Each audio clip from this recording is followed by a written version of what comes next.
Hello అండి, నమస్తే. నేను మీ జాహ్నవి. Welcome to BRK. ఈరోజు మనతో ఉన్నారు ప్రముఖ జ్యోతిష్య వాస్తు పండితులు, జ్యోతిష్య వాస్తు శిక్షణ నిపుణులు, ప్రముఖ ఆధ్యాత్మికవేత్త నానాజీ పట్నాయక్ గురువు గారు. నమస్కారం గురుగారు. శ్రీమాత్రే నమః. సో చాలా చాలా సంతోషం గురుగారు, జాహ్నవి టాక్ షోలో ఈరోజు మీతో మాట్లాడడం. అండ్ ఎన్నో వేల వీడియోలు, ఎంతో మంచి ఇన్ఫర్మేషన్ జనాలకు మీరు ఆల్రెడీ అందించున్నారు. సో ఈరోజు మన వీడియో ద్వారా కూడా మంచి మంచి ఇన్ఫర్మేషన్ విమెన్ కోసం అందిద్దాం. అలాగే మనం సొసైటీలో తీసుకుంటే, అంటే మన హిందూ ధర్మ ప్రకారము పూజలు, వ్రతాలు, నోములు ఇవన్నీ మనం తీసుకుంటే మహిళలకి చాలా ఎక్కువగా ఉంటాయి. మహిళలే ఎక్కువగా పూజలు చేస్తారు. అయినప్పటికీ, అంతలా ఆధ్యాత్మికత ఉన్నప్పటికీ పురుషుల కంటే మహిళలకి ఎక్కువ ఎమోషన్ అయ్యేది కూడా మహిళలే. ఎందుకు మరి అంత ఎక్కువ ఎమోషన్స్ వాళ్ళకు ఉంటాయంటారు? దీనికి చాలా లోతైన విషయాలు ఉన్నాయి. ఆస్ట్రాలజికల్గా తీసుకుంటే ఎమోషన్ ఎందుకు అవుతుంది మహిళ అంటే, పురుషుడిని మేషం నుంచి లెక్కేస్తాం. అంటే మేషం లగ్నంగా తీసుకుంటే దశమ స్థానం ఇస్ కర్మ, శని. సో ఒక కర్మగా తీసుకుంటాడు పురుషుడు. అదే స్త్రీ జాతకాన్ని మనం అంటే స్త్రీ పాయింట్ ఆఫ్ వ్యూలో తీసుకుంటే తులాలగ్నంగా తీసుకుంటాం. 10th house ఇస్ మూన్ అవుతుంది. Moon is the emotion, motherly nature, emotions అని మూన్కి సంబంధంగా ఉంటుంది. మూన్ ఈజ్ ఎమోషన్స్ కారకుడు. అయితే మీరు ఇందాక అన్నారు ఏమిటి మహిళలే ఎక్కువ పూజలు చేస్తున్నారు, కానీ ఇక్కడ రివర్స్ జరుగుతుంది చెప్పాలంటే. ఎలా అంటే అసలు పురుషుడినే చేయమని చెప్పారు శాస్త్రంలో. మహిళలకి ఏవో చిన్న చిన్న నోములు లాంటివి, కానీ పురుషుడే ప్రధానంగా ఇంట్లో నిత్య పూజ చేయాలి. అవునా? మరి దీపం, ఇంటికి దీపం ఇల్లాలు కాబట్టి దీపం ఇల్లాలన్నారు, కానీ ఇంటికి దీపం ఇల్లాలే పెట్టాలని లేదు కదా. అవునా? మరి దానిని మార్చేశారు అయితే. ఇంటికి దీపం వెళ్ళాలంటే దీపం అంటే వెలుగు. అంటే ఇంట్లో ఉండే స్త్రీమూర్తి ఆరోగ్యంగా ఉంటే ఇల్లు బాగుంటుంది అని చెప్పడం అనమాట అక్కడ. ఓకే. ఇప్పుడు స్త్రీ బాగాలేదు అనుకోండి, అమ్మ స్త్రీకి అనారోగ్యం చేసింది ఉదాహరణకి, అప్పుడు ఇల్లు అసలు నీట్గా ఉంటుందా? ఒక బ్యాచులర్ ఇల్లు ఎలా ఉంటుంది? బ్యాచులర్స్ లేడీస్ కూడా ఉంటారు, జెంట్స్ కూడా ఉంటారు. లేడీస్ ఉండే బ్యాచులర్ రూమ్స్ ఏమి అట్లా ఉండవు. అవును, బాగుంటాయి, వాళ్ళు అందంగా పెట్టుకుంటారు. అంటే వాళ్ళకి ఏంటంటే నీట్గా ఉంచుకోవడం అలవాటు. వీళ్ళకి ఏంటంటే వర్క్ మైండెడ్ ఉంటారు జెంట్స్ అంతా కూడా.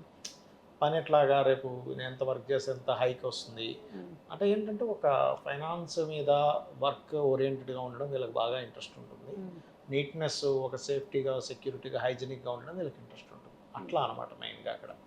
అయితే ఇక్కడ పూజలు చేయడము స్త్రీలు పురుషులు ఇద్దరూ చేస్తున్నారు ఇవాళ ఉండేటువంటి కాలంలో. కానీ శాస్త్రంలో చెప్పినటువంటిది పురుషుడికి ఎక్కువ చెప్పారు. అయితే ఇక్కడ నేను మీకు ఒక విషయం చెప్తాను. చాలామందికి చిన్న మిత్ ఉంది, అపోహ ఉంది. ఏమిటి ఇన్ని పూజలు చేస్తున్నా ఫలితం రావట్లేదు, నేను ఎక్కడైనా మిస్టేక్ చేస్తున్నానా, లేకపోతే ఇంకోరెవరో ఏదో చేస్తున్న పూజ నేనైనా చేయట్లేదా, లేకపోతే అసలు నిజంగానే దేవుడు ఉన్నాడా, భగవంతుడు ఉన్నాడా లేడా అనేటువంటిది. ఇది ఏమవుతుందంటే, ఫస్ట్ ఆఫ్ ఆల్ ఒకటే గుర్తుపెట్టుకోండి, మనం ఒక పూజ చేస్తున్నాము అంటే పాయింట్ నెంబర్ 1, అసలు మనం పూజ ఎందుకు చేస్తున్నాము? పూజ అనేటువంటిది పూర్వ వైభవాన్ని జనింపజేసేది పూజ. అంటే నీ పూర్వ వైభవాన్ని ఇస్తుంది పూజ, పాయింట్ నెంబర్ 1. రెండవది, ఇక్కడ పూజ నువ్వు కోరిక కోసం చేస్తున్నావు. మనకి శ్రీకృష్ణ పరమాత్మ చాలా స్పష్టంగా చెప్పాడు ఆయన భగవద్గీతలో. ప్రతి అంటే నా భక్తుల్లో రకరకాల వాళ్ళు ఉంటారు, 4 విధములైనటువంటి చతుర్విధ భక్తులు ఉన్నారని చెప్పాడు ఆయన. ఆర్తులు అంటే ఆర్తితో, జిజ్ఞాసులు జిజ్ఞాసతో, అర్థము కామము అంటే నాకు డబ్బులు కావాలి, నా కోరికలు తీరాలి, జ్ఞానంతో. 4 విధములైనటువంటి పుణ్యాత్ములు నన్ను ఆశ్రయిస్తున్నారు, వారిని నేను ఆయా విధములుగా అనుగ్రహిస్తున్నాను అని చెప్పాడు ఆయన. చాలా స్పష్టంగా చెప్పాడు. అంటే మనం ఏ రకంగా వెళ్తే ఆ రకంగా.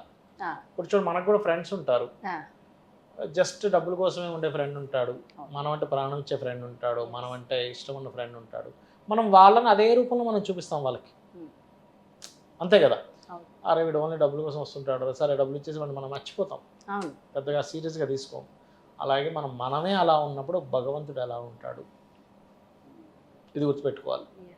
రెండవది, మనం పూజ చేసేటప్పుడు ఎప్పుడైనా సరే ఇక్కడ పురుషులు చేస్తున్నారా స్త్రీలు చేస్తున్నారా ఎవరు చేయాలో కాదు మ్యాటర్, ఎలా పూజ చేయాలని ఈజ్ మోస్ట్ ఇంపార్టెంట్. గుర్తుపెట్టుకోండి. ఇప్పుడు చిన్న ఎగ్జాంపుల్, ఒక పూజ చేసేటప్పుడు పూజ చేస్తున్నంతసేపు కూడా మీరు ఒక విషయాన్ని గుర్తుపెట్టుకోవాలి. ఏమిటది అంటే, మీ ఏరియాలో ఉండే ఒక లీడర్ ఉన్నారు కూడా, ఎమ్మెల్యేనో ఎమ్మెల్సీనో ఎంపీనో ఎవరో సంథింగ్, మీరు పిలవగానే మీ ఇంటికి వస్తారు. అసలు ఫస్ట్ మనం ఎవరో తెలియదుగా. ఒక రెప్యుటేటెడ్ పర్సన్ అయితే రావడానికి ఛాన్స్ ఉంటుంది. లేదా ఒక మంచి ఫంక్షన్, గవర్నమెంట్ రిలేటెడ్ ఫంక్షన్ ఏదో ఉంటే జెండా వందనం ఎగరేస్తుంటే, జెండా వందనం ఉన్నాడు జెండా ఎగరేస్తుంటే మేబీ ఫ్లాగ్ ఎగరేయడానికి ఆయన రావచ్చు. అది కూడా వచ్చి వెంటనే వెళ్ళిపోవచ్చు. మీకు వచ్చిన వ్యక్తి మీకు వరం ఇవ్వాలని రూల్ ఏం లేదు, మీరు అనుకున్నది ఇవ్వాలని రూల్ కూడా లేదు. అలాంటిది ఇది ఒక ఎమ్మెల్యేనో ఎంపీనో సీఎంఓ పిఎంఓ సంథింగ్ ఎవరైనా అనుకోండి, ఒక పెద్ద వ్యక్తి అనుకోండి, మీరు పిలవగానే రావాలని రూల్ లేదు, మీరు అడిగింది ఇవ్వాలని రూల్ లేదు. కానీ ఈ భూమి మీద పుట్టిన మనుష్యుడికి మాత్రం, అంటే ఏ ప్రాణికైనా సరే దేవుని పిలిస్తే వస్తుంది, మనుషుడికి మాత్రం భక్తి శ్రద్ధలతో పూజ చేస్తే అక్కడ భగవంతుడు వస్తాడు. గుర్తుపెట్టుకోండి, భగవంతుడు అంటే ఎవరు? విశ్వాన్ని మొత్తం నడిపేవాడు ఆయన. మరి అలా అంటే రోజు పలకరించాలంటారా భగవంతుడిని కూడా మనం? అసలు ఆయన మన దగ్గర చుట్టూ ఉంటారమ్మా, మనం ప్రత్యేకంగా పలకరించడం కాదు ఇక్కడ. మీరు అర్థం చేసుకోవాల్సిన విషయం ఏంటంటే, మీరు ఎవరిని పూజిస్తున్నారు? విశ్వాన్ని మొత్తం నడిపే వ్యక్తిని మీరు పిలిస్తే వస్తున్నాడు ఆయన. మీ ఎంపీ ఎమ్మెల్యే సీఎంఓ పిఎంఓ రావాలని రూల్ లేదు, నాకు టైం లేదు ఇప్పుడు రానంటాడు. మేబీ రావచ్చేమో, మీ కష్టాలు చూసారే ఆ ఏరియాలో నీళ్ళు రావట్లేదో, సరే నేను వస్తానని రావచ్చేమో.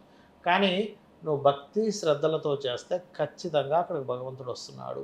ఇది ఫస్ట్ గుర్తుపెట్టుకోవాలి పూజ చేసేటప్పుడు. అవి వచ్చి నువ్వు ఎలా ఉన్నావో ఆయనకు తెలుసు, నీ మైండ్లో నీ మనసులో ఎలా అనుకుంటున్నావు.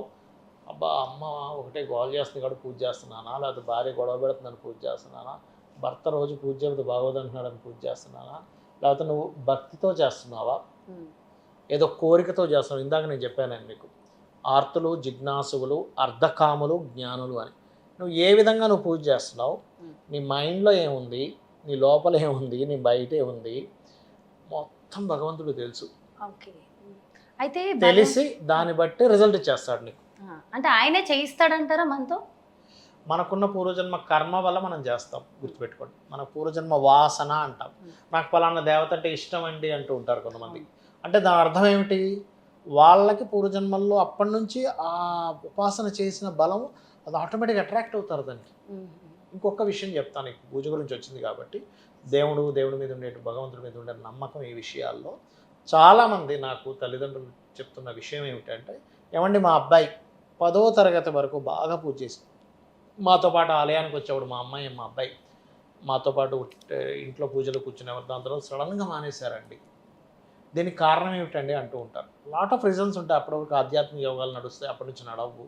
కానీ నేను ఒకటే చెప్తాను, అమ్మ మీరు ఒక మిస్టేక్ చేశారు అంట. ఏమిటది అంటే, మీరు దేవుడు ప్రతి ఒక్కటి ఇస్తుందని చెప్తున్నారు, భగవంతుడు మీరు పూజ చేస్తే అన్నీ ఇచ్చేస్తాడు అంటున్నారు. అది తప్పు అంటారు.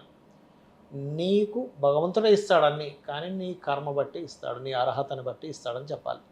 ఆ పిల్లవాడికి ఏం తెలుసు? మనం ఏం చెప్తాం, నీకేం తెలియదు అది ఇస్తాడంటే, ఓ 10th ఏమనుకుంటాడు, నాకు స్టేట్ ర్యాంక్ రావాలనుకుంటాడు, రాదు.